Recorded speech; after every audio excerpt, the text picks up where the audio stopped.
Hey everyone, so this is a 2-year update. I am 24 months off of any benzodiazepines or psych meds.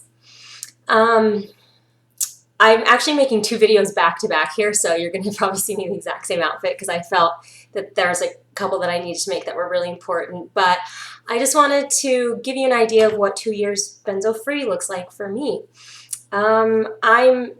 I've had a lot of ups and downs, to be honest. There were a lot of times where I felt like I was just going backwards again, and it was really frustrating.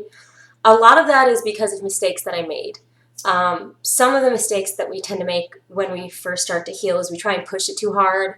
I think we feel guilty and we feel obligated to start getting on top of things and doing things, and we forget that our bodies are still really healing, and that it's okay to take time and to sit back and rest.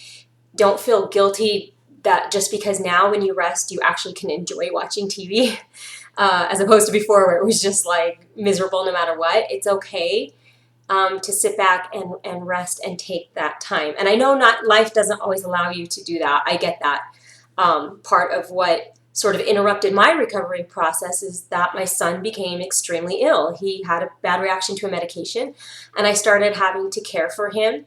I was basically just trying to keep him alive, and things were just insane. And to top it all off, I started not doing so well. And part of that, I want to explain to you why, because I think that will help you to figure out your journey better. A few months after I got off benzos, I published an update and I talked about my diet and what a big help that made in my recovery, because I had started not doing well and I felt like I was going backwards. My doctor started me on a high protein diet, and because I could tell that every time I ate a carb it was causing problems, every time I ate carbohydrate I would get a boil. I was not eating carbohydrates even though he was telling me to. I was only eating protein. And I did really, really well. And then I started not doing so well, and sleep was not so great, and I felt like I was going a little bit backwards. So I kept going back into my doctor, and we would get on a new supplement, and I would kind of do okay, and then I would start to go backwards, and we'd get on a new supplement, and it became the cycle. Well, during this time, I read about something called the ketogenic diet, which is different from a high-protein diet. A lot of people think Atkins, or they think lots of meat. And I think that that had something to do with my recovery. I think when I became high protein and no carb, my body went into a state of ketosis. But the problem is you can't maintain that eating a bunch of protein. You actually have to eat a lot more fat, and you have to minimize your protein. Otherwise, your body starts converting protein into like sugar, using it like sugar, which made a lot of sense because I don't feel well when I eat sugar. So just for those of you who don't know, a ketogenic diet it changes your body so that you switch from using sugars for energy to using ketones for energy. This kind of a diet was developed for actually people who had seizure disorders before they came out with the pharmaceuticals, you know, the anti-epileptics and the benzodiazepines, and it can be very effective at curing children who have seizure disorders. You do this diet for 1, 2, 3 years, and then they stop having seizures and they get better. So it made a lot of sense to me last year to do this kind of a diet, because when you look at the benzodiazepine community, obviously some people develop seizure disorders from this, or some people go in, they have functional MRIs, they're finding that they're having mini seizures constantly. And I personally, when I see all the symptoms that people discuss, I see people having seizure-like symptoms constantly, maybe spread out throughout the day and not just all together in one seizure episode. So it really made sense to me, but here I was dealing with a disabled son and barely keeping it together, and I just didn't have time to focus on my own health and recovery. So now 1 year later, my son has been treated for Lyme's along with his reaction, and that is also something I've learned a lot more about. We've been seeing a kinesiologist and doing alternative testing and alternative treatments for Lyme's, and I know a lot of other people in the benzodiazepine community do benefit from that. There does seem to be some sort of a, I don't know, a bit of a correlation between people who carry certain viruses and these horrible reactions we have to these drugs. So that might also be something to look into. But in the meantime, my son had pizza the other day. We celebrated him doing better.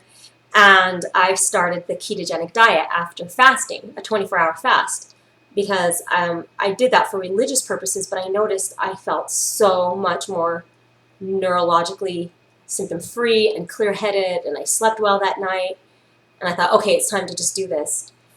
So I have started a support group. It's called Keto for Benzo Recovery, but I'm not an expert at this by any means. This is not like where you want to go if you want to learn everything keto. This is just specifically for benzo people to share their journeys, to learn about the little nuances and things that are different about how we experience diet changes and things like this. And I'm not saying that a ketogenic diet is for everybody. What I will say that I have learned is that if you want to help yourself get better, you have to change your diet. You can take certain supplements, you can try different drugs, and some things help some people and some really don't help other people. But the one thing that I've noticed across the board that consistently helps people get better is a change in diet. And I know that one of the reasons that is true is because benzodiazepines directly affect insulin. And if you can manage to get your blood sugar under control, you will feel better. Even if it's starting a high protein diet, or like me, doing the high fat diet, or some people do paleo and they get it under control that way. Some people go vegan and they're eating lots of good fats that way. There are lots of options out there for you, and I keep saying this over and over again, and I sound like a broken record, but please, diet is your best medicine. So anyway, enough of that. Moving on. How am I doing specifically? What do I still deal with? I still deal with some pain. Now that I've started the ketogenic diet again, my sleep has improved. And even when my sleep isn't great, like last night wasn't great, and my eyes are kind of red, whatever, but I'm still really functional as opposed to how I would have been before with getting so little sleep. I still find that more and more of the old me is coming back.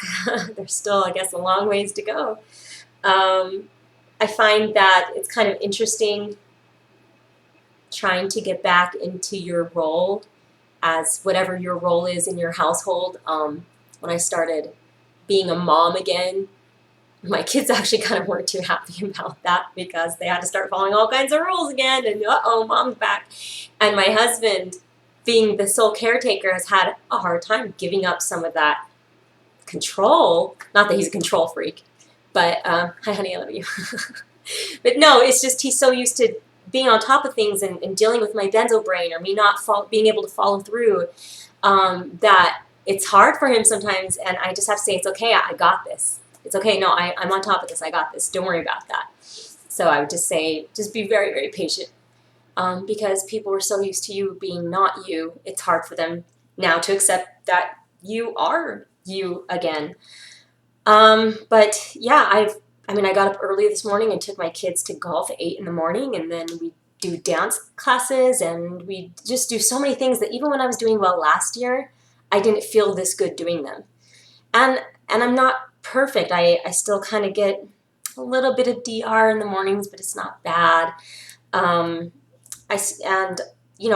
have to be careful with my sleep schedule. I still have to be careful not to push things too hard. I need to remember to take breaks,